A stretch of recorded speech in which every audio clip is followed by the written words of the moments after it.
अस्सलामुअलैकुम, welcome to my YouTube channel turning with जी। आज मैं आपके साथ CS001 computer proficiency licence course Victoria university का उसका मॉड्यूल 1 जिसमें 1 to 9 लेक्चर हैं। आपको 1 to 9 लेक्चर हैं जिनमें वो मैं पढ़ाने जा रहा हूँ। मेरे चैनल को लाइक करें, सब्सक्राइब करें, शेयर करें, ज़्यादा से ज़्यादा स्टूडेंट तक शेयर करें ताकि वो इससे फ़ायदा उठा सकें। आइए चलें हम देख लेते हैं कि मॉड्यूल 1 के जो लेक्चर नंबर आपका पहला लेक्चर है उसमें क्या है। ये हमने पहले इंट्रोडक्शन में पढ़ लिया हुआ है। तो बेसिकली जो आपका लेक्चर स्टार्ट हो रहा है वो ये व्हाट इज़ कंप्यूटर से है। आइए हम देख लेते हैं कि computer is an electronic device that takes a data instruction and information as input and produce output information after processing it. It is a machine that process thousands of instructions in less than a second and produces the output as instructed or programmed. ये बहुत basic इसकी definition है computer की, जो आप matric और FSc में पहले पढ़ चुके हुए हैं कि कंप्यूटर कोई भी आप उसे डाटा या इंस्ट्रक्शन या इंफॉर्मेशन देते हो, वो उस इनपुट को लेता है, उसके ऊपर प्रोसेस करता है और उसको एज एन आउटपुट देता है, एज एन इंफॉर्मेशन हो सकता है, एज ए डाटा, या कोई भी आप उसको जो आपने जिसका जो अकॉर्डिंग टू आपने उसे इनपुट दी थी उसके मुताबिक वो आपको आउटपुट दे देता है। नीचे उसने कहा है कि ये मशीन है जो कि थाउजेंड्स ऑफ इंस्ट्रक्शंस, यानी आपने ऊपर ये पढ़ा कि वो इंस्ट्रक्शन लेता है, लेकिन वो नीचे आप दूसरी लाइन में देख रहे हैं कि वो थाउजेंड्स ऑफ इंस्ट्रक्शन जो है वो लेस देन सेकंड में उनको प्रोसेस करता है और उनको एग्जीक्यूट करके आपको दे देता है। जैसे उसको इंस्ट्रक्टेड और प्रोग्राम का मतलब है जैसे उसको सिखाया गया। हम कंप्यूटर को प्रोग्रामिंग करके सिखाते हैं। अब कंप्यूटर के कुछ एडवांटेजेस पढ़ लेते हैं कि efficiency, machine are more efficient human से ज़्यादा एफिशिएंट है machine. They can perform millions of calculation with effort in no time, with less effort in no time, यानी मिलियंस ऑफ कैलकुलेशन जो है वो बहुत थोड़े टाइम के अंदर विद इन सेकेंड्स जो है वो कैलकुलेट कर देता है। Reliability, work done by computer is more reliable then one done by humans.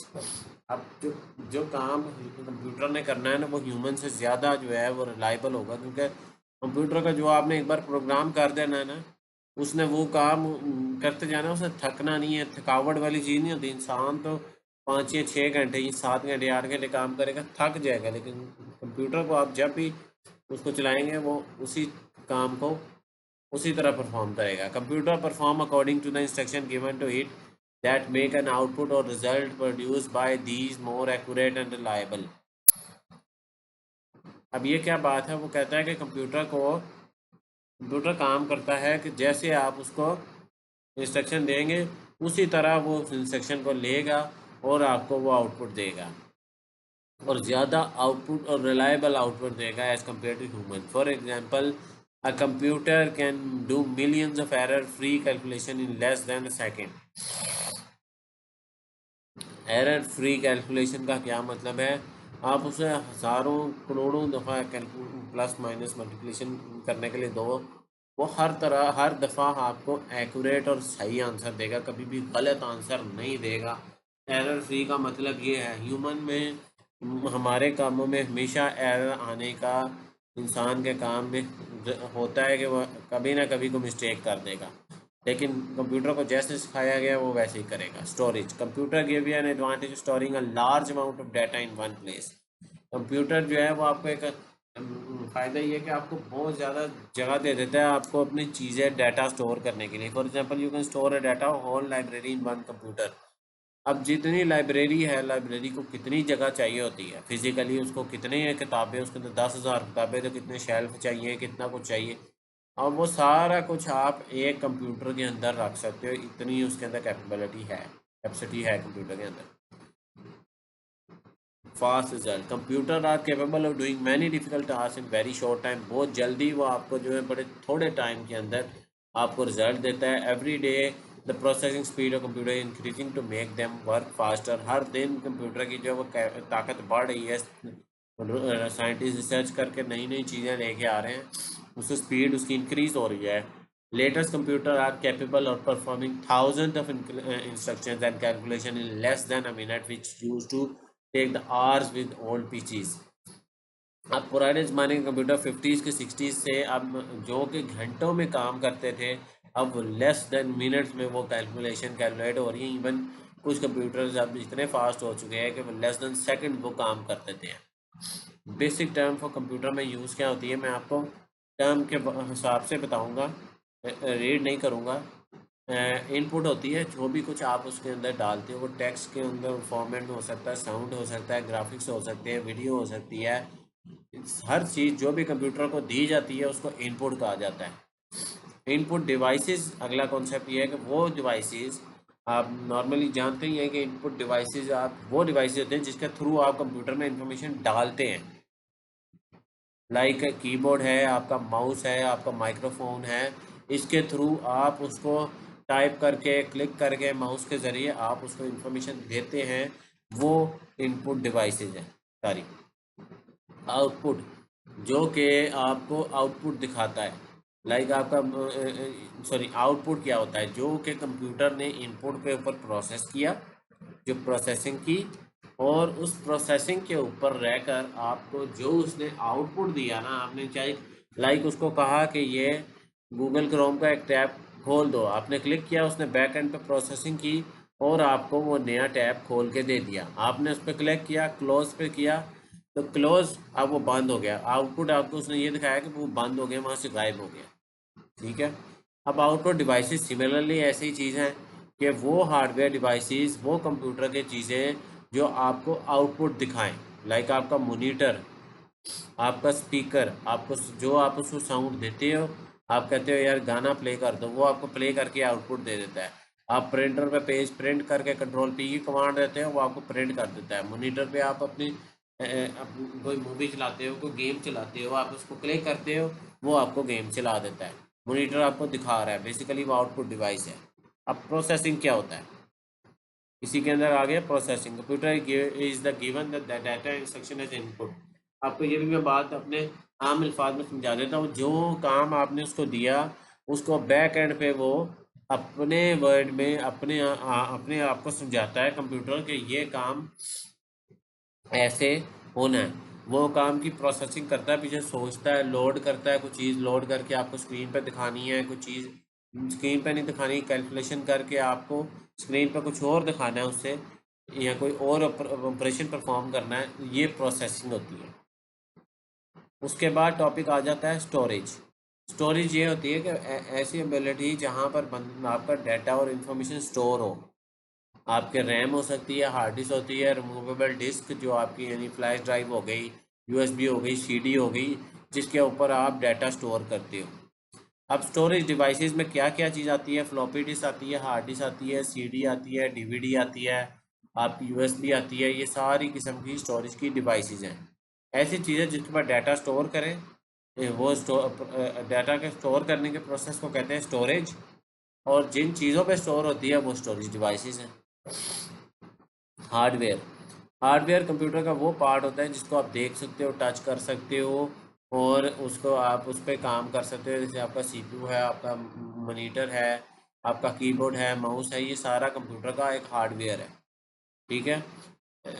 Physical part आपके कंप्यूटर का, उसको हार्डवेयर कहते हैं। उसके बाद सॉफ्टवेयर, जिसको आप देख तो सकते हो लेकिन टच नहीं कर सकते, वो प्रोग्राम हुआ हुआ आपका सॉफ्टवेयर। आपका ये गूगल क्रोम भी इस टाइम रन हो रहा है, ये भी एक सॉफ्टवेयर है। आपकी विंडोज़ रन हो रही है, ये भी एक सॉफ्टवेयर है। वी कैन थिंक और write instruction but we can not touch them, simple ये चीज़ को याद रखिए। अब सॉफ्टवेयर के कुछ करेक्टरिस्टिक हैं। सबसे पहले software is intangible, you can not hold it like hardware की तरह आप उसे पकड़ नहीं सकते। इट इज़ वेटलेस, इसका कोई वज़न नहीं है। वज़न तो आपके हार्डवेयर का है ना, आपका कंप्यूटर है, आपका लैपटॉप है, उसका ही वज़न होगा। जो उसके अंदर आपने स्टोर किया उसका कोई वज़न नहीं होता। It does not exist as hardware की तरह एग्जिस्ट नहीं करता। Software use to operate the computer, software use होता है आपके कंप्यूटर को ऑपरेट करने के लिए, जो भी आपने काम करना है वो यूजिंग सॉफ्टवेयर ही होता है। अगर सॉफ्टवेयर ना हो, सॉफ्टवेयर एक बेसिकली आप इंसान के से आप कंपेयर करके ले लें, एक रूह जो है वो इंसान के अंदर वो सॉफ्टवेयर है और उसका जो जिस्म है वो हार्डवेयर है। ये एक तरह आप कंपैरिजन ले लें। टाइप ऑफ कंप्यूटर की टाइप होती हैं। सबसे पहले जो टाइप है आपके पास 5 बेसिक टाइप होती हैं। सबसे पहले है सुपर कंप्यूटर। सबसे पावरफुल तेज़ इस वक्त यूज़ होता है ना, वो सुपर कंप्यूटर है। या मेन फ्रेम और नॉर्मल पीसीज या वर्क स्टेशन या डेडिकेटेड सर्वर्स, सबसे ऊपर सुपर कंप्यूटर होता है। जो कि मैं आपको एग्जांपल दे दूँ, ये ज़्यादातर आपने आप फेसबुक व्हाट्सएप यूज़ करते होंगे, जो उनके सर्वर्स लगे हुए हैं ना, मेन सर्वर जहाँ से वो ऑपरेट कर रहा है, जहाँ पर डाटा स्टोर हो रहा है, सारा कुछ वो सुपर कंप्यूटर से हो रहा होता है। क्योंकि मिलियंस ऑफ यूजर्स हैं, उनका बिलियंस ऑफ मिलियन टेराबाइट के अंदर डाटा होगा। तो इतने डाटा बाइट, इतने बड़े डाटे को मैं आपका नॉर्मल कंप्यूटर मैनेज नहीं कर सकता। उसके एडवांटेजेस है, हाई स्पीड है, बहुत ज़्यादा स्पीड होती है, एक्यूरेट होता है बहुत, लेकिन बहुत महंगा होता है। उसकी एग्जांपल है, ये पेपर में पूछ ली जाती हैं, क्रे, आस्की, फाइल, अर्थ सिमुलेटर, ये उनकी एग्जांपल है। अच्छा, इसी तरह मेन फ्रेम में आ जाते हैं। मेन फ्रेम उससे थोड़ा सा छोटा होता है। उसके बाद मेन फ्रेम ही आते हैं, जहाँ आपके सर्वर्स होते हैं।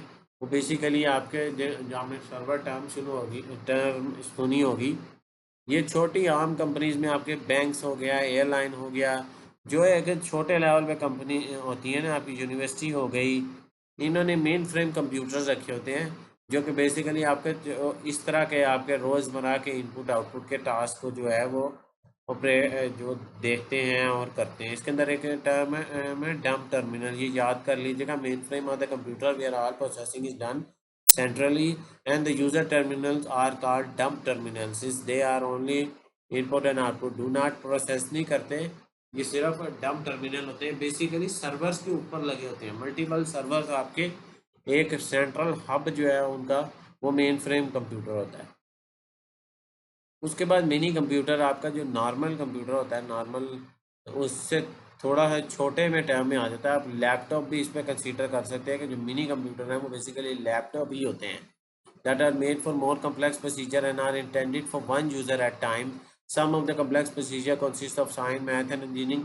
बेसिकली वो उन डिवाइसेस को कह रहा है, जैसे आप टेम्परेचर चेक करने की डिवाइस भी होती है, वो भी मिनी कंप्यूटर में आ जाता है। आपका मोबाइल भी मिनी कंप्यूटर के अंदर ही आता है। पहले कॉन्सेप्ट मिनी कंप्यूटर का थोड़ा डिफरेंट था, अब वो चेंज होके अब और हो चुका है। ठीक है। आप इसी तरह आगे पर्सनल कंप्यूटर, आपका जो आम डेस्कटॉप कंप्यूटर होता है, लैपटॉप होता है, उसको पर्सनल कंप्यूटर कहते हैं। थ्रू आउट 1970s और 80s में ये ज़्यादा इन हुआ, और फिर इसको माइक्रो कंप्यूटर भी आप इसको कहते हैं। लो को सस्ता होता है, for useful for its user, के लिए आसानी यूज़ कर सकते हो। इसके नाम जो आपका कंप्यूटर नॉर्मली आप जिसको यूज़ करते हो वो आपका पर्सनल कंप्यूटर होता है। आपका पर्सनल यानी आप उसे आपका घरों में, या अब तो बहुत कॉमन हो चुका है ये तो। उस ज़माने में इसकी डेफिनेशन ली जाती थी जब आप हर घर में या हर जगह कंप्यूटर अवेलेबल नहीं होते थे, तो वो कहते थे उस वक्त जी पर्सनल कंप्यूटर। अब तो हर किसी के पास कंप्यूटर होता है, लैपटॉप होता है। उसके बाद पोर्टेबल कंप्यूटर्स, बेसिकली ये उस ज़माने में पीडीएस आए थे, जिस वक्त ये पोर्टेबल कंप्यूटर की डेफिनेशन यूज़ की जाती थी कि आपके जो कंप्यूटर थे ना उनको छोटा करके हैंड डिवाइस में हाथ में पकड़ने के लिए आपको जो है वो दे दिया जाता था। उसको पीडीएस, मैंने भी बोला पीडीएस उस ज़माने में आए थे, ये 90s के एंड पर और अर्ली 2000 में। उसके बाद मोबाइल फ़ोन आ गया, क्योंकि मोबाइल फ़ोन उस वक्त भी था लेकिन वो उस तरह स्मार्टफोन नहीं थे। आजकल तो मॉडर्न स्मार्टफोन आ चुके हैं, वो सारे पोर्टेबल कंप्यूटर ही हैं बेसिकली एक तरह के। अच्छा, इसकी एक्सरसाइज है वो आप देख के कर लीजिएगा, समरी इसकी वही जो है ये देख लें जो हमने पढ़ा है। अब हम आगे चलते हैं इसी के लेक्चर नंबर 2 की तरफ। इनपुट, इसका नाम है इनपुट है। कीबोर्ड, कीबोर्ड के ज़रिए हम इनपुट करते हैं। जो भी कोई डाटा हम डालना हो तो फिर लिख के कंप्यूटर को हमने टाइप कर देते हैं, या किसी तरह गूगल पे सर्च करनी हो तो उसको हम यूजिंग कीबोर्ड के ज़रिए हम टाइप करते हैं। कीबोर्ड की टाइप, स्टैंडर्ड टाइप जो है वो आपकी कीज़ होती हैं, उसमें एबीसी भी लिखी होती है, काउंटिंग भी लिखी होती है, और आपके डिफरेंट किस्म के फंक्शनल कीज़ ऊपर होती हैं। These special keyboards are usually used for multimedia purpose like video editing। कुछ कीबोर्ड्स पर ऊपर फंक्शनल कीज़ के साथ कुछ बना होता है। आप अपने कंप्यूटर के ऊपर भी चेक कर सकते हैं, देख सकते हैं। साउंड को इंक्रीज़ करना, कम करना, वीडियो को पॉज करना, स्टार्ट करना, आगे मूव करना या म्यूट करना, ब्राइटनेस, लैपटॉप है तो आपकी ब्राइटनेस बढ़ाना, कम करना, ये उनको कहते हैं आपके जो स्पेशल कीज़ होती हैं। ठीक है। बेसिक कीबोर्ड में 104 कीज़ होती हैं स्टैंडर्ड कीज़ में। ये एमसीक्यू में पूछा जाता है, इसको याद कर लें। एक की स्ट्रोक उसको कहा जाता है, एक डेफिनेशन ये भी है कि जब आप बटन को दबा के छोड़ते हो तो उसको की स्ट्रोक कहा जाता है। करेक्टर कीज़ वो कीज़ होती हैं जो आपकी जिसमें ए से लेके जेड तक ABC लिखी होती है, वो करेक्टर कीज़ हैं। कैप्स लॉक दबा के करेंगे या शिफ्ट दबा के करेंगे तो वो कैपिटल में लिखी जाती हैं, वैसे छोटे में लिखी जाती हैं। न्यूमेरिक कीज़ होती हैं जो आपकी काउंटिंग है 0 से 9 तक। आपके कुछ कीबोर्ड्स होते हैं लैपटॉप पे आपके ऊपर होती हैं और राइट साइड पे आपकी न्यूमेरिक कीज़ होती हैं जिसमें भी आपके दोबारा भी नंबर लिखे होते हैं। आपकी 1 से लेके 0 तक इसमें स्पेशल करेक्टर भी होते हैं, जैसे शिफ्ट दबा के आप 3 दबाएँ तो आपका हैश होगा, 2 दबाएँ @ होगा। डिफरेंट कीबोर्ड पे बाज़ डिफरेंट स्टैंडर्ड के मुताबिक बना होता है ये। स्पेशल कीज़ कंट्रोल आल्ट और डिलीट को स्पेशल कीज़ कहते हैं। शिफ्ट भी स्पेशल की है, बैक स्पेस भी स्पेशल है। जिससे कोई टास्क परफॉर्म होता है, टैब, कैप्स लॉक, आपका विंडोज़ का बटन है, ये सारे स्पेशल कीज़ हैं। फिर एस्केप की, जिससे आप एस्केप एग्जिट करने के लिए कोई एप्लीकेशन को बंद करना हो तो आप एस्केप की दबाते हैं। उसके बाद फंक्शनल कीज़ हैं F1 से F12 तक। ये बाज़ लैपटॉप पर F10 तक भी होती थी, सॉरी बाज़ लैपटॉप या बाज़ कंप्यूटर के ऊपर ये F10 तक भी होती थी। ज़्यादातर कॉमनली F1 से लेके F12 तक होती है। हर की का डिफरेंट ऑपरेशन होता है। एरो कीज़ आपके कीबोर्ड पे होती हैं, अप डाउन लेफ़्ट राइट। ये आप गेम खेलने के लिए या नेविगेशन और कर्सर नेविगेशन के लिए बाज़ औक़ात ये यूज़ होती हैं आपकी एरो कीज़। फिर न्यूमेरिक कीपैड जो है मैंने बताया, राइट साइड पे आपका न्यूमेरिक की होता है जिस बेसिकली कीबोर्ड के ऊपर कैलकुलेशन करने के लिए यूज़ होता था, plus minus multiplication and division करने के लिए। उसके बाद एक और स्पेशल की होती है स्पेस बार, स्पेस देने के लिए। जब आप कहीं टाइपिंग वगैरह कर रहे हैं तो स्पेस बार दबाएं तो वो आपके स्पेस आ जाती है। अब punctuation key, these are the key enter punctuation and are located on right side of alphabet keys. आपके राइट साइड पे ये बेसिकली न्यूमेरिक कीपैड के साथ ही होती हैं, पेज अप, पेज डाउन, और ये सारी कीज जो है ये आपकी। उसके बाद एंटर की कोई नेक्स्ट लाइन में जाना हो या कुछ चीज़ एंटर करके एक्सेप्ट करनी हो, सबमिट करनी हो तो आप यूजिंग एंटर की करते हैं। Application key launches the menu with the keyboard and rather than usually right mouse to click button. ये आपके कुछ कंप्यूटर पे होता था, कुछ कंप्यूटर पे नहीं भी होता, मॉडर्न पे नहीं भी होता। ये एप्लीकेशन की होती है, उसको दबाओ तो जैसे आप राइट क्लिक करते हो ना, मैंने राइट क्लिक किया तो वो अगर आप दबाओगे तो वो आपकी स्क्रीन पर वहाँ पर राइट क्लिक कर देगा। टॉगल कीज़, इसमें scroll lock, scroll down, page up, page down, caps lock, basically ये टॉगल कीज़ होती हैं कि scroll lock, toggle lock, caps lock, और इस तरह डिफरेंट कीबोर्ड में कुछ ज़्यादा भी होती हैं। उसके बाद प्रिंट स्क्रीन की, आपकी स्क्रीन को कैप्चर करने के लिए एक तस्वीर ले लेता है, प्रिंट स्क्रीन दबा के चेक कीजिएगा। insert key within a word called an insert key. The key acts as toggle key. If it is insert state, then any character pressed while the cursor is placed within. जब आप insert का दबाओगे कोई character होगा तो वो insert कर देगा, word get inserted. If the key press and it is overwritten the state, then any char placed while the cursor is placed with the get overwritten. अगर वो किसी चीज़ के ऊपर करेक्टर पे खड़े होकर या वर्ड में जाके करके देखेगा, इंसर्ट दबा के देखेगा कि वो उसको ओवरराइट करता है कि नहीं करता किसी और वर्ड के साथ। उसके बाद होम की है, use to go to the home key, home page पे जाने के लिए, और एंड की, और एंड डॉक्यूमेंट के एंड पे जाने के लिए। Page up, page down, document में पेज में ऊपर नीचे जाने के लिए। डिलीट की से आप कोई करेक्टर डिलीट कर सकते हो। बैक स्पेस से भी प्रीसीडिंग करेक्टर जो उससे पिछला करेक्टर होगा उसे डिलीट कर देगा। उसके बाद स्पेशल कीज़ होती हैं आपके, दोबारा वही बात आ गई, control alt are non typing keys. Alt F4 से, जैसे कुछ स्पेशल कीज़ होती हैं, आल्ट F4 से आप आल्ट F4 दबाएंगे तो आपके वो विंडोज़ बंद हो जाएगी। इस तरह डिफरेंट किस्म के शॉर्टकट कीज़ भी होती हैं, इसे स्पेशल कीज़ कहते हैं। Tab, tab is a key है use to put more than one space. ये आपका ऊपर कैप्स लॉक के ऊपर होता है टैब, आप वो दबाते हैं तो 4-5 स्पेसिस इकट्ठी एक वक्त में ऐड हो जाती हैं टैब की दबाने से। ये आपके वर्ड के अंदर यहाँ कहीं टाइप कर रहे हो तो वहाँ यूज़ होगा। उसके बाद समरी है, एक्सरसाइज है, इसको आप पढ़ के देखिएगा, आपको समझ आ जाएगी। वैसे पेपर में इस एक्सरसाइज से ज़्यादा आता नहीं, लेकिन समटाइम यहाँ से भी आ जाता है। अच्छा आगे चलें, अगला है इनपुट। अच्छा पॉइंटिंग डिवाइसेस, सारी पॉइंटिंग डिवाइसेस कौन सी होती है? माउस ही आपका नॉर्मली यूज़ होता है, या ट्रैक है, या ट्रैक बॉल, ट्रैक पैड होता था पहले, ट्रैक बॉल भी होती थी। अब आपकी अब यहाँ पर हम जो पढ़े, माउस है आपका, माउस आपको पता है उसमें 3 बटन होते हैं, एक आपका लेफ़्ट है, एक राइट है। जिसके अंदर आप लेफ़्ट क्लिक से आपने कुछ क्लिक करना हो तो राइट से आपका उसके जैसे आपने कहा पीछे पढ़ा था कि की होती है जिससे ऑप्शंस ओपन हो जाती हैं। राइट क्लिक करो ये हो जाएगा, लेफ़्ट क्लिक से आपने कुछ सेलेक्ट करना हो, कहीं क्लिक करना हो, लाइक नया टैब ओपन करना है तो आप लेफ़्ट क्लिक करते हो, एक टैब से दूसरे टैब में जाना है, मल्टीपल चीज़ें जो है वो आप उससे करते हो। Trackball touch pad is a pointing device consisting of sensitive surface. ये आपके बेसिकली आपके जो लैपटॉप होता था, लैपटॉप होते हैं उसके ऊपर बना होता है surface.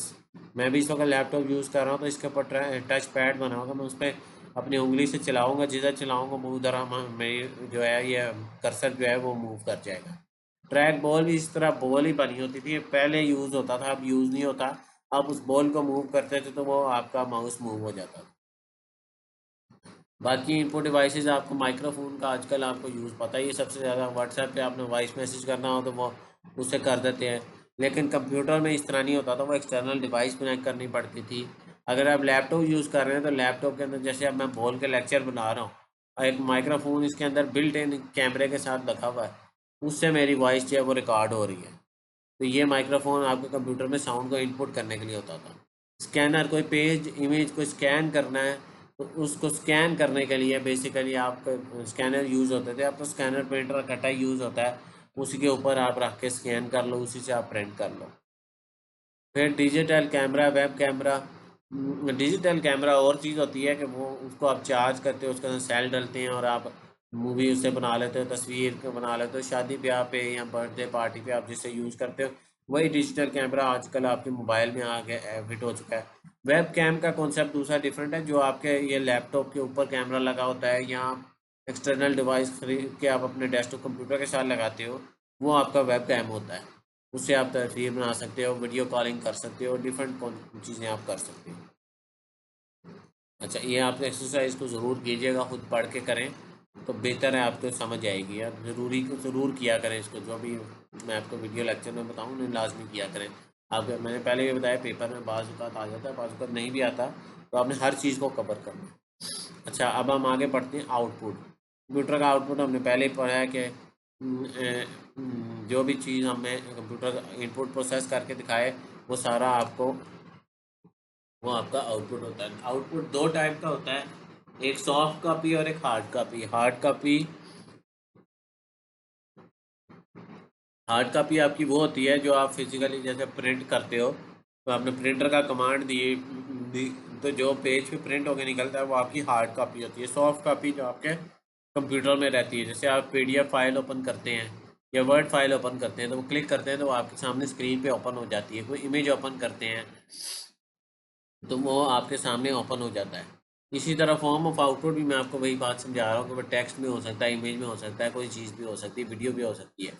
Output devices, printer, monitor, speaker and multimedia. Projector एक नई चीज़ है कि प्रोजेक्टर जो है वो किसी दीवार पे या किसी जगह पे, किसी कपड़े पे, स्क्रीन पे आप प्रोजेक्टर के ज़रिए इमेज या वीडियो को प्रोजेक्ट करा लेते हो। आपका कंप्यूटर बाज़ औक़ात आपका पूरे कंप्यूटर का भी आप प्रोजेक्टर के थ्रू जो है वो लगा के दीवार पे कुछ कोई प्रेजेंटेशन देनी है या कोई भी काम करना है वो कर सकते हैं। अच्छा इसमें अब आगे चलते हैं।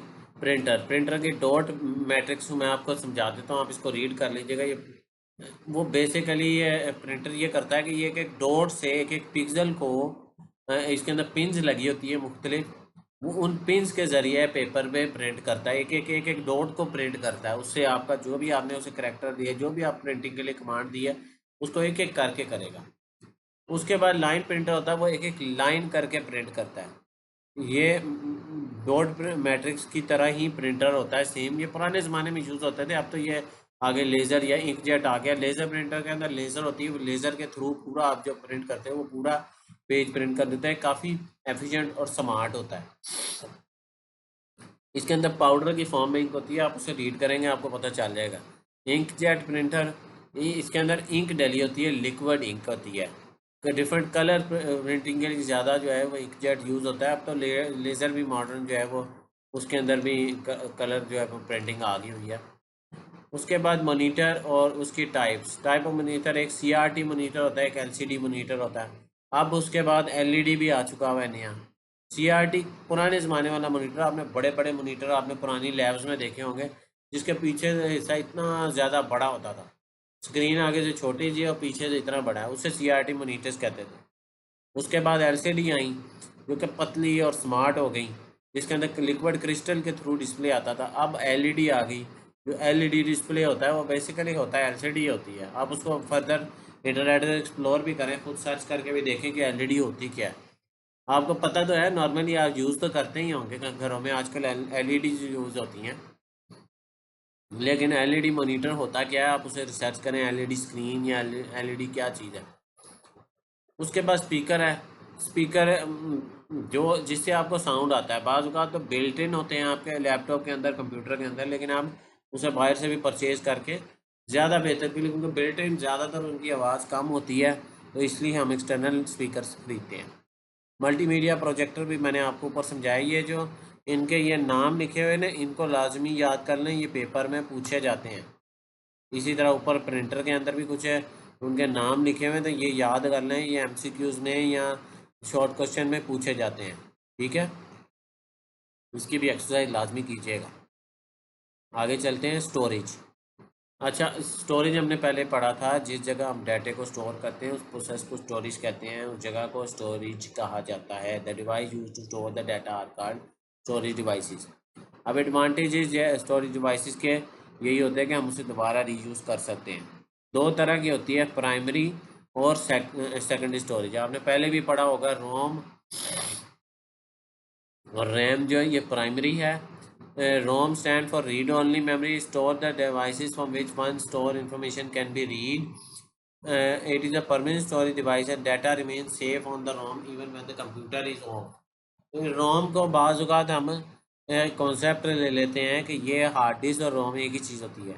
मोबाइल डिवाइसेस के अंदर हमें रोम और वो कॉन्सेप्ट एक मिक्स हो जाता है कि हम कहते हैं यार इसकी रोम 256 GB है, 128 GB, यानी उसकी जो स्टोरेज है वो है। कंप्यूटर के अंदर रोम ये नहीं होती, रोम का कॉन्सेप्ट और हार्ड डिस्क और उसका डिफरेंट होता है। Computer can not start without ROM नहीं होगी, तो ये स्टार्ट नहीं होगा। रोम एक अलग से डिवाइस आपके मदरबोर्ड के साथ लगी होती है, जिसके अंदर कुछ स्पेसिफिक इंफॉर्मेशन स्टोर होती है, हर तरह की इंफॉर्मेशन नहीं होती। आप उसको मॉडिफाई नहीं कर सकते, उसको डिलीट नहीं कर सकते, उसको निकाल नहीं सकते, उसको देख नहीं सकते कि कहाँ लगी हुई है। किस तरह आप उसको, उसके अंदर जो सॉफ्टवेयर होता है या कुछ चीज़ स्टोर होती है, आप उसको देख नहीं सकते। रैम, आपकी रैम है आपकी जो कंप्यूटर में रैंडम एक्सेस मेमोरी इसको कहा जाता है, जिसमें आपकी जो जो भी आप प्रोग्राम ओपन कर रहे हैं, जैसे गूगल क्रोम ओपन हो गया, आपने साथ कुछ और ओपन कर लिया है, वो सारी चीज़ें ये वोलाटाइल है। यानी आफ्टर जब आप उसे क्लोज़ करते हो, कंप्यूटर को शट डाउन करते हो, वो सारी चीज़ें उसके अंदर से डिलीट हो जाती हैं। यहाँ गूगल क्रोम का टैब ओपन किया, उसने मेमोरी उसको साइन कर दिया, आपने उसे क्लोज़ किया, मेमोरी वो डिलीट हो गया, निकल गया। Size of storage, byte is a unit for measuring, one byte means one character. एक बाइट का मतलब है एक करेक्टर। अब हम उसके अंदर पढ़ें कि वो कैसे स्टोर हुई होती है। Bytes is small unit. उसके बाद 1024 बाइट जो है 1 किलोबाइट होता है, 1024 किलोबाइट जो है 1 मेगाबाइट होता है। इसी तरह मेगाबाइट और गीगाबाइट और इससे बड़े यूनिट्स जो हैं वो टेराबाइट और फर्दर चलते जाते हैं। सेकेंड स्टोरेज आपकी रैम जो है वो कह रहा है कि टेम्परेरी स्टोर करती है। रोम जो है वो कैन नॉट स्टोर इन्फॉर्मेशन, उसमें नहीं स्टोर कर सकते। तो हमारे पास जो नॉन वॉलेटाइल जिनको कहा जाता है, वो हमारे पास सेकेंडरी स्टोरेज डिवाइसेस होती हैं। फ्लॉपी डिस्क हो गई, हार्ड डिस्क हो गई, जब तक हम उसमें से डाटा डिलीट नहीं करेंगे वो डिलीट नहीं होगा, वो पड़ा रहता है। More data can be store as compare to primary, इसमें ज़्यादा डाटा स्टोर हो सकता है। Information remain there even if the power is switch off, बंद करने पे भी स्टोर रहता है। मैग्नेटिक डिस्क जो है वो फ्लॉपी डिस्क के अंदर यूज़ होती है। अब फ्लॉपी डिस्क पुराने ज़माने में यूज़ होती है, इसमें 144 MB आप मैक्सिमम स्टोर कर सकते हो। ये सीडी की तरह स्क्वायर में बनी हुई होती थी। आप इसको गूगल पे सर्च करेंगे ना, इमेज में आपको मिल जाएगा। ये इसके अलहदा इसका जैसे सीडी रूम या डीवीडी रूम होता था ना, इसे फ्लॉपी डिस्क का एक होता था, आप उसके अंदर डालते थे और उसके अंदर आप डाटा वो आपको एक ड्राइव की तरह शो होना शुरू हो जाती थी। आप उसके अंदर डाटा डाल सकते थे, निकाल सकते थे और एक जगह से दूसरी जगह लेके जा सकते थे। मैक्सिमम इतना ही डाटा स्टोर हो सकता था इसके अंदर। उसके बाद हार्ड डिस्क को आप जानते हैं, नॉर्मली आपकी C drive, D drive, E drive इसके अंदर आप क्रिएट की होती है। विंडोज़ आपकी इंस्टॉल, सॉफ्टवेयर इंस्टॉल, जो भी आप नॉर्मली यूज़ करते हो, सारी चीज़ें हार्ड डिस्क के अंदर ही होती है। इसके अंदर डिस्क यूज़ होती हैं, जो आपकी सीडी नहीं होती या डीवीडी, उस तरह की डिस्क यूज़ होती हैं जिसके अंदर जिसने कहा भी है data store in circular form, वो सर्कुलर फॉर्म में होती है। इसके अंदर ऑप्टिकल डिस्क इसके अंदर यूज़ होती हैं। इसके बारे में आप ज़्यादा जो यहाँ तो पढ़ने की ज़रूरत नहीं है, ये जो आपको बेसिक या डिटेल दिया है ना, यही पढ़ लें कि diameter is 4.25 inches where as width is less than 1/। इसमें को पढ़ने की ज़रूरत नहीं, क्योंकि ये सीडी की तरह ही होती है। आपने यहाँ पर नहीं पढ़ना एडवांस। अगर आप कंप्यूटर साइंस की डिग्री कर रहे हैं तो फिर आप एडवांस लेवल पे पढ़ेंगे। सीडी रूम जिसके अंदर आप सीडी को करते हैं, जिसमें 600 से 800 MB की स्पेस होती थी, ये बहुत पहले यूज़ होती थी, अब तो यूज़ ही नहीं होती। उसके बाद WORM, write once read only, ये इसको सिर्फ आप राइट कर सकते हो, लेकिन इसका राइट वंस एक दफ़ा राइट कर दो, बाद में सिर्फ रीड हो सकती है। इसके ऊपर दोबारा आप कुछ और राइट नहीं कर सकते। री राइटेबल सीडीज होती है जिसमें आप दोबारा भी कर सकते हो उसको राइट, उसमें से आप डिलीट नहीं कर सकते, उसको आप राइट करते हो दोबारा।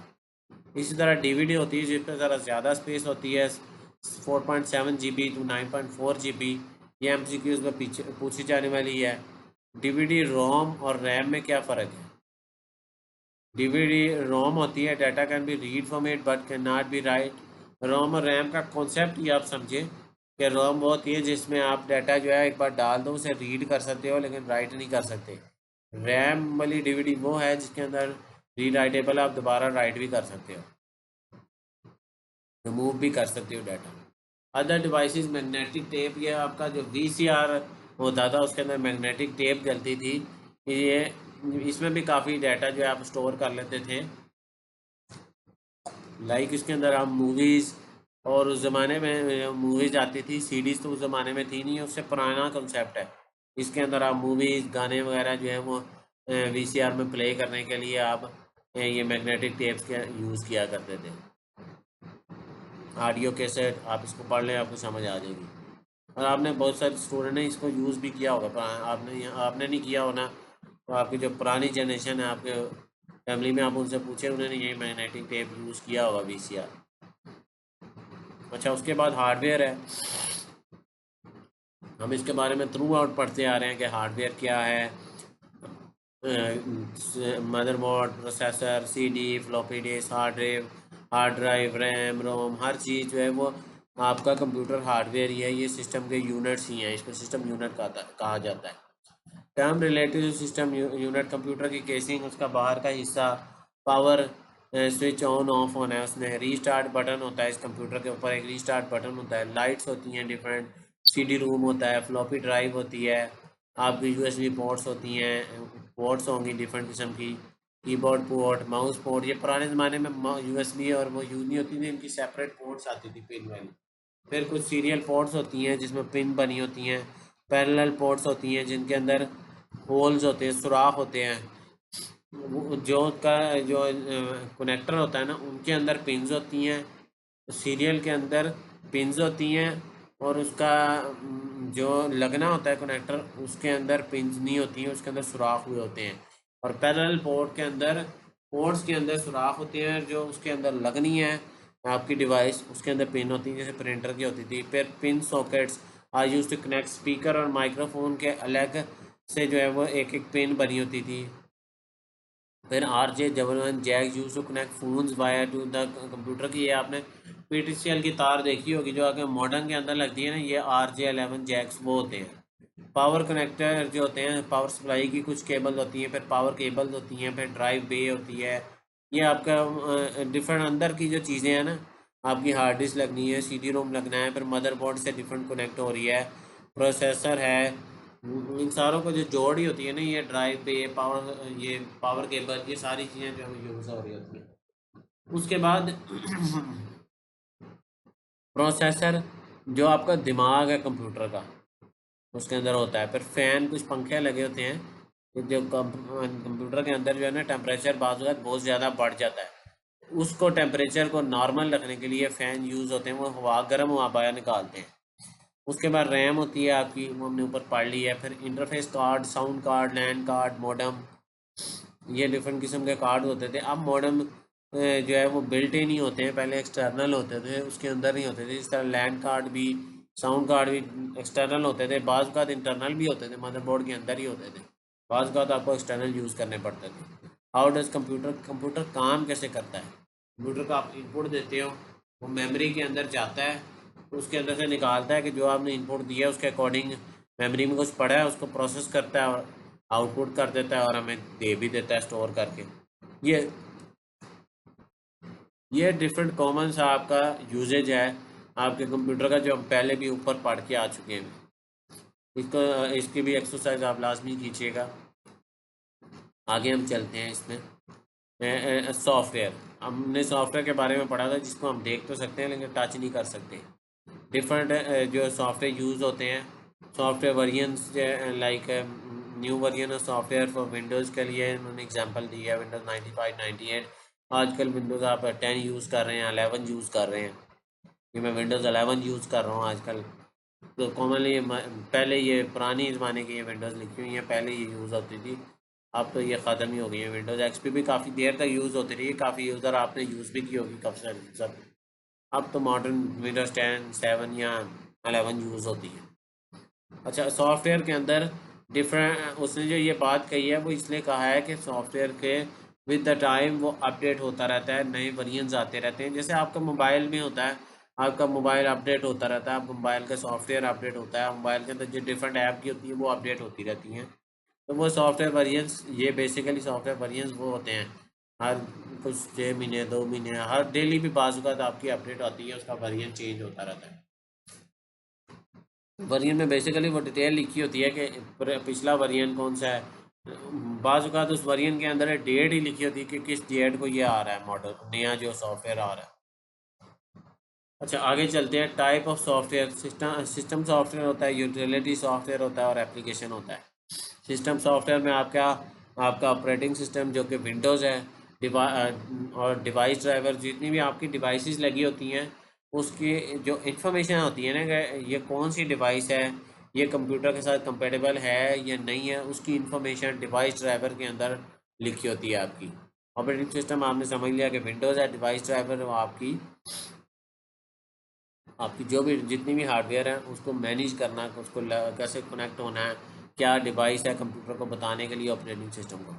यूटिलिटी सॉफ्टवेयर वो होता है कि जो आपके लाइक आपने कंप्यूटर के जो ऑपरेटिंग सिस्टम को स्कैनिंग करना, आपको कोई मसले आ जाते हैं आपके, जो मैनेज करना हार्ड डिस्क को, कि हार्ड डिस्क के अंदर बैड सेक्टर तो नहीं आ गए, कोई प्रॉब्लम तो नहीं हो गई, कोई वायरस तो नहीं आ गया, एंटीवायरस या डिस्क स्कैनर या इस तरह के यूटिलिटी प्रोग्राम्स होते हैं।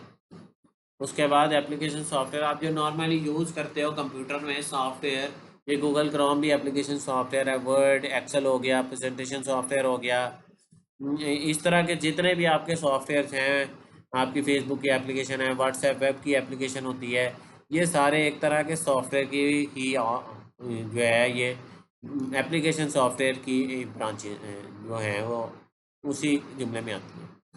ठीक है, आगे चलते हैं। इसकी तो एक्सरसाइज कोई नहीं है, आगे चलिए।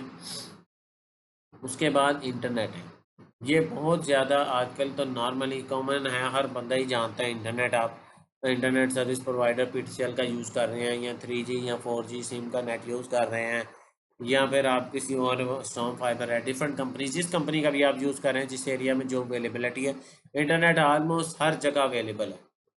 It is use to share information and resources over internet के ऊपर इंफॉर्मेशन को स्टोर करना, आपका जो इंफॉर्मेशन को शेयर करने के लिए आप यूज़ करते हो। ये आपका जो आपका PDCL का है नॉर्मली, टेलीफोन लाइन और सैटेलाइट तो अभी नॉर्मली कॉमन नहीं हुआ, लेकिन अब बेसिकली मॉडर्न टाइम के अंदर सैटेलाइट के थ्रू भी इंटरनेट जो है वो यूज़ होना स्टार्ट हो जाएगा। Service over internet, world wide web या ईमेल होती है। वर्ल्ड वाइड वेबसाइट को आप कहते हैं, जैसे ये आप एग्जांपल दी हुई है आपकी यूनिवर्सिटी की वेबसाइट है, आप google.com है, ये बेसिकली आपकी वर्ल्ड वाइड वेब इसे कहते हैं। www जो आप लिखते हो ना पहले, इसको वर्ल्ड वाइड वेब बोला जाता है। उसके बाद आपने इसको कनेक्ट कैसे करना है, पहले तो आपकी टेलीफोन लाइन कंप्यूटर से कनेक्ट होनी चाहिए। आपको ISP यानी आपका इंटरनेट सर्विस प्रोवाइडर से कनेक्ट होना चाहिए। आपको उसका आप जैसे इंटरनेट का यूज़र नेम और पासवर्ड देते हो वो आपका दिया होना चाहिए। आपका ब्राउज़र ओपन होना चाहिए और उसमें आप URL में, यहाँ पर ये आपका URL है, यहाँ आप जैसे यूट्यूब या लिखा गया है तो ये उसका URL है, www world wide web refer करता है, ये आपने पढ़ी नहीं है, वो आप एंटर करते हो, आपकी वो वेबसाइट खुल जाती है। ईमेल आप आखिरी कॉन्सेप्ट है इस लेक्चर का। इसके बाद हमारा जो है वो लास्ट इसमें होगा, मैं इंशाल्लाह उसके बाद ख़त्म करूँगा लेक्चर को। ईमेल को आप जानते हैं, बहुत देर से ये चीज़ स्टार्ट हो चुकी हुई है। नॉर्मली आप ख़त लिखते थे पहले, तो ये ख़त के इक्विवेलेंट आपकी इलेक्ट्रॉनिक मेल आ गई, उसे मेल बोलते थे, ये इलेक्ट्रॉनिक स्टार्ट में आ गया, इसका मतलब है इलेक्ट्रॉनिक मेल है। आपको इसके लिए डिफरेंट टूल यूज़ करते हो, जैसे ये उसने एग्जांपल दी हुई है, info@, ये एक ईमेल एड्रेस है इन्फो लेने के लिए आपका वर्चुअल यूनिवर्सिटी का। आपका अपना पर्सनल हॉटमेल का हो सकता है, जाहू का हो सकता है, लाइव हो सकता है, आउटलुक का हो सकता है, जीमेल का हो सकता है। जीमेल ही कॉमनली आजकल आपके मोबाइल में, स्मार्टफोन में कनेक्ट होता है, वही आपका गूगल क्रोम के अंदर भी कनेक्ट होता है। आजकल बेसिकली सिर्फ ईमेल अकाउंट नहीं रह गया, वो आपका गूगल ड्राइव के साथ या माइक्रोसॉफ्ट की वन ड्राइव के साथ भी कनेक्ट होता है। आप और भी इंफॉर्मेशन उसके अंदर स्टोर कर सकते हो, नॉट जस्ट ईमेल एड्रेस। उससे कॉन्सेप्ट जो है ये काफ़ी ब्रॉड हो चुका हुआ है, इंक्रीज हो चुका हुआ है।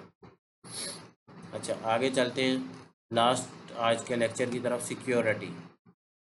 अब सिक्योरिटी में क्या क्या चीज़ें आती हैं, सिक्योरिटी रिस्क क्या चीज़ होती है, इसको हम पढ़ते हैं। दोनों चीज़ों से होगा, आपके हार्डवेयर का और सॉफ्टवेयर का, दोनों चीज़ों में आप हम पढ़ लेते हैं। सबसे पहले हार्डवेयर थेफ्ट होता है, चोरी आपका कंप्यूटर ही चोरी हो जाता है घर से या आपके कंपनी से या कहीं से, तो क्या फ़ायदा। उसको प्रोटेक्ट करने के लिए आपको कोई ना कोई चीज़ ताले लगा के रखने पड़ेंगे या सिक्योरिटी गार्ड रखना पड़ेगा, अगर आपने ऑथेंटिक इन्फॉर्मेशन उसके अंदर रखी हुई है कंप्यूटर में, तो फिर तो आप उससे ज़ाहिर सी बात है तो चोरी से बचाने के लिए आप उसको सिक्योर करोगे। उसके बाद कंप्यूटर सॉफ्टवेयर के अंदर वायरस आ जाता है, वायरस टर्म यूज़ होती है उसके कुछ, इसमें आप एडवांस लेवल में पढ़ेंगे। नॉर्मली आप जानते ही हैं आपका डाटा उड़ जाएगा या आपके कोई कंप्यूटर स्लो हो जाएगा, चलना बंद हो जाएगा, या आपको इसके अंदर बहुत सारी चीज़ें, बहुत सारे मुख्तलिफ़ किस्म के वायरसेस होते हैं।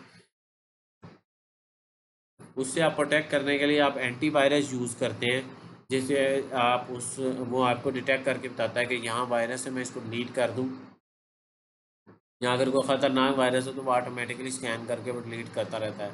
या आप कंप्यूटर को खुद से पर्सनली आप स्कैन करते हो कुछ दिनों बाद के, कहीं कोई वायरस तो नहीं आ गया, आपको लगता है कि वायरस आ गया तो आप उसके लिए स्कैन करते हो। इस तरह आप उसको सिक्योर करते हैं सॉफ्टवेयर को। उसके बाद आता है अनऑथराइज एक्सेस। अगर आप चाहते हो कि कोई और आपके कंप्यूटर को, डाटा को, इन्फॉर्मेशन को ना ले, तो हम कंप्यूटर को पासवर्ड लगा देते हैं। कंप्यूटर स्टार्ट होता है तो आपने नॉर्मली हर बंदा ही आजकल पासवर्ड लगाया होता है उसमें ताकि कोई और अननोन यूज़र आकर इसको एक्सेस करके चला ना सके।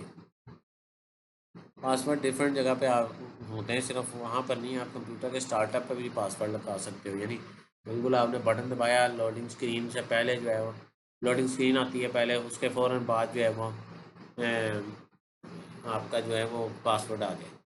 उसके बाद फिर आपका विंडोज़ की लोडिंग स्क्रीन का अगर पासवर्ड आता है तो डिफरेंट किस्म के होते हैं। बैकअप आपका लॉस होने के लिए हम कंप्यूटर में एक ऑप्शन होती है बैकअप, आपके मोबाइल में भी नॉर्मली बैकअप की ऑप्शन होती है, आप बैकअप कर लेते हो या आपने एक जगह से दूसरी जगह मूव करना हो, या वायरस में आ गया है तो डैमेज हो गया है, तो आपके पास बैकअप फाइल पड़ी हो, उससे आप अपना बैकअप जो है वो रिस्टोर करके दोबारा आप अपना काम जो है वो कंटिन्यू कर सको। ये बैकअप होता है। आप नॉर्मली आप अपने मोबाइल फ़ोन स्मार्टफोन पे भी यूज़ करते हैं। व्हाट्सएप को आप बैकअप बना लेते हैं, एक जगह से दूसरी जगह मूव करना हो तो आप इजीली उसके थ्रू जो है वो मूव कर लेते हैं। उसके बाद एक कॉन्सेप्ट है सॉफ्टवेयर प्राइवेसी का। सॉफ्टवेयर प्राइवेसी का आपको जर्नल में समझा देता हूँ, आप उस पर पढ़ लीजिएगा कि सॉफ्टवेयर की प्राइवेसी ये चीज़ होती है कि आप अगर सॉफ्टवेयर बना रहे हैं तो आप उसके ओनर हैं, आप उसके मालिक हैं। अगर कोई आपने कोई बेचना है सॉफ्टवेयर, तो आप पर्टिकुलर यूज़र जिसने ख़रीदा है आप उसको की साइन कर देते हैं कि यार ये आप सॉफ्टवेयर आपने ख़रीदा है, अब आप इसको आप यूज़ कर सकते हो। या आप उसको साइन कर देते हो कि ये की आप 2 से 3 यूज़र को और भी शेयर कर सकते हो, लेकिन उससे ज़्यादा नहीं कर सकते। तो अगर वो बंदा उसको क्रैक करके या किसी तरह हैक करके और यूज़र को भी देता है, तो वो सॉफ्टवेयर प्राइवेसी वो आपकी परमिशन के बगैर, एक्सेस अथॉरिटी के बगैर वो किसी और को दे रहा है, कॉपी कर रहा है, सेल कर रहा है। ये सॉफ्टवेयर की पायरेसी होती है। अच्छा, ये यहाँ पर हमारा जो है वो बेसिकली मॉड्यूल नंबर 1 जो हम पढ़ रहे थे, जी, यहाँ पर हमारा जो है वो मुकम्मल हो चुका है। 1 से 9 तक लेक्चर, जो कि मॉड्यूल नंबर 1 है। आप 27 पेज तक हमने जो है वो 27 पेज पे ये लेक्चर नंबर 9 था, जिसके अंदर वायरस, यहाँ तक हमने ये सारे कवर कर लिए हैं। जिसमें आपके आता है इनपुट था, इनपुट डिवाइसेस था, output, storage, hardware, software, internet और सिक्योरिटी के बारे में पढ़ा। ये बहुत बेसिक टर्म्स हैं, आप मैट्रिक और एफएससी में पहले पढ़ चुके हुए हैं सारी डिटेल के अंदर। ठीक है, अब मैं यहाँ पर अपने लेक्चर का इख्तिताम करूँगा। उम्मीद है आपको मेरा लेक्चर की समझ आई होगी। अगर कोई बात समझ नहीं आई तो आप कमेंट करके मेरे से पूछ सकते हैं। और अगर कमेंट नहीं करना तो अगर आप मुझसे व्हाट्सएप पर रब्ता करना चाहते हैं तो मेरा लिंक, मेरा जो नंबर है वो लिंक इसके वीडियो के नीचे डिस्क्रिप्शन में अवेलेबल है। आप वहाँ से लेकर मुझसे व्हाट्सएप पर रब्ता करके पूछ सकते हैं। ऑनलाइन क्लासेस लेनी हो आपने, या कोई असाइनमेंट है, क्विज़ है, जीडीपी है, किसी भी चीज़ में इशू आ रहा है, या आपने कोई और वर्चुअल यूनिवर्सिटी के बारे में कोई चीज़ पूछनी है, किसी और सब्जेक्ट के बारे में भी पूछना है, आप मुझसे रब्ता करके पूछ सकते हैं। ठीक है, अब मैं वीडियो का इख्तिताम करने से पहले मैं बता दूं, मेरी वीडियो को लाइक करें, शेयर करें, सब्सक्राइब करें और स्टूडेंट के साथ शेयर करें ताकि वो इससे फ़ायदा उठा सकें। मिलते हैं अगली वीडियो में मॉड्यूल 2 के साथ। तब तक के लिए अल्लाह हाफिज़, अस्सलामु अलैकुम।